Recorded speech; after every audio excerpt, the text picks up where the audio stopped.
So I haven't seen any videos on how to install the Smartcore Pro product upstairs, so I just wanted to show you how I did it. The one thing with, I had a few issues to begin with, and so I'll just show you how I fixed those. With my stairs, I have a little cap here that hangs out, so um, it's about 7/8 of an inch.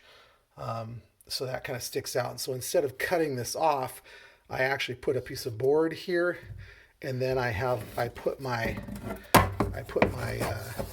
Smartcore product right on top of the board, which actually turned out really well and worked really well. The other issue is I have a 45 here, so instead of cutting that 45 off, what I did is I took a piece of metal, and so it created a right angle there, and then my cap sat very nicely on that. So I glued this down and then I nailed this down.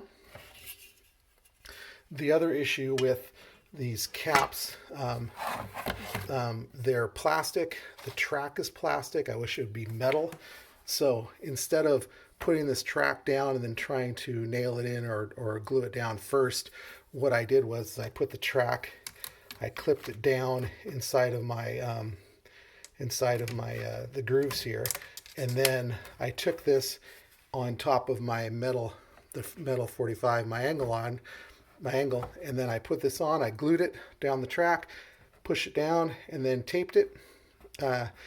And the first thing I used some adhesive that wasn't very good, and it actually popped off, and so I used some PL8, some Loctite, and it worked really well. So they went on really good. They're secure, and now I've just got to get the rest of them to put the rest of them on. So hopefully this helps. Took some time trying to figure out how to get it done right, but I think everything's working well. Thanks.